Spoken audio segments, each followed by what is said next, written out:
MLC Duvvada Srinivas భార్య వాణి నుంచి తనకు ప్రాణహాని ఉందని దివ్వెల మాధురి అన్నారు. టెక్కలిలో ఆమె మీడియాతో మాట్లాడారు.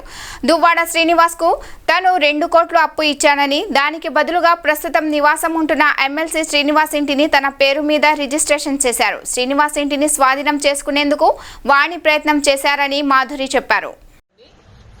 ఈ రోజు కరెక్ట్ 1 మంత్ నుంచి మీరు ఇవన్నీ ఏదో మీ మీడియాలో అన్నట్టు ఎపిసోడ్స్ దువ్వాడ ఎపిసోడ్స్ చూస్తూనే వస్తున్నారు. ఈ రోజుకి కరెక్ట్ గా 30 days అయింది.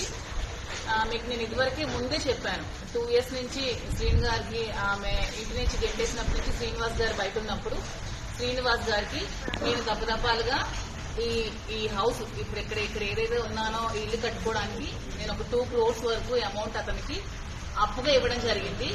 అప్పు అంటే నేను తిరిగి రిటర్న్ ఎక్స్పెక్ట్ చేసి అతనికి నేనేమీ డబ్బులు ఇవ్వలేదు.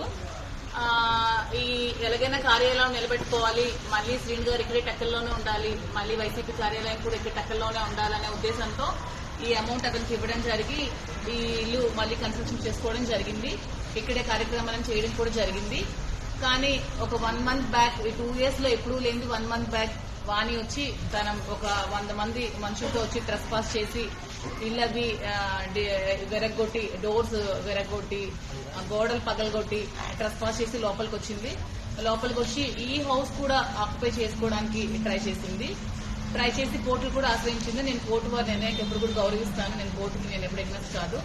ఇది కూడా ఆక్యుపై చేసుకోవాలని చూసినప్పుడు శ్రీని గారిని నేను కలిసి, శ్రీని గారు ఇంకేం పరిస్థితి, ఇది కూడా ఆక్యుపై చేసుకుంటే ఎలాగా, మీకోసం కదా, మీ మీద అభిమానంతో ఈ పార్టీ కార్యాలయం మళ్ళీ నిలబెట్టాలని కదా మీకు డబ్బులు ఇచ్చాను, ఏంటి పరిస్థితి అంటే, నువ్వు దానికోసం ఎక్కువ ఆలోచించాల్సిన అవసరం లేదు, నాకు ఎప్పుడు ఒకలా డబ్బులు ఉంచుకునే ఆలోచన మంచిది నేను కాదు, ఈ హౌస్ ని నీ పేరు మీద రిజిస్ట్రేషన్ చేస్తానని చెప్పి 6వ తారీఖు మార్నింగ్ పలాస రిజిస్టర్ ఆఫీస్ లో నా పేరు మీద ఈ ప్రాపర్టీ రిజిస్ట్రేషన్ చేయడం జరిగింది.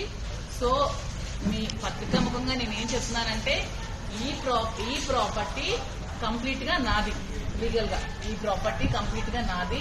సో ఈ ప్రాపర్టీకి వాణి గాని, దానికి సంబంధించిన వ్యక్తులు గాని, అనుచరులు గాని ఎవ్వరు కూడా రావడానికి ఎటువంటి రైట్ లేదు. ఆమె భర్తతో ఏవైనా విభేదాలు ఉన్నా, ఏవైనా లీగల్ ప్రాబ్లమ్స్ ఉన్నా ఆమె లీగల్ గా తేల్చుకోవాలి తప్పితే ఇలా ట్రెస్ పాస్ చేసి 100 మంది తీసుకొచ్చి, నిన్న కూడా మీరు అందరూ చూశారు, నేను ఒక్కదాన్నే ఉన్నాను ఇంట్లో, నిచ్చెన పెట్టి పైకెక్కి నన్ను చంపడానికి ప్రయత్నించారు, పవర్ కట్ చేశారు, వాటర్ లేదు, నిన్నంత పవర్ లేక వాటర్ లేక చాలా సఫర్ అయ్యాను. పోలీస్ వాళ్ళు చాలా సపోర్ట్ చేశారు, నేను కాదనట్లేదు. ప్రభుత్వం కూడా నాకు అండగా నిల్చోవాలి ఈ విషయంలో, ఎందుకంటే ఇది నేను డబ్బులు ఇచ్చి కొనుక్కున్న ప్రాపర్టీ కాబట్టి.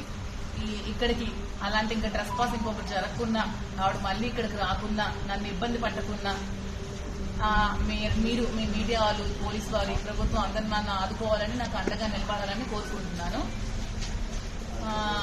నిన్న ఎవరో అడిగారు శ్రీని గారి ఇష్టపూర్వకంగా చేశారా ఏంటా అని. దానికి సంబంధించి శ్రీని గారికి కాల్ కూడా చేసి మీ ముందు అది కూడా చెప్తామని అనుకుంటున్నాను.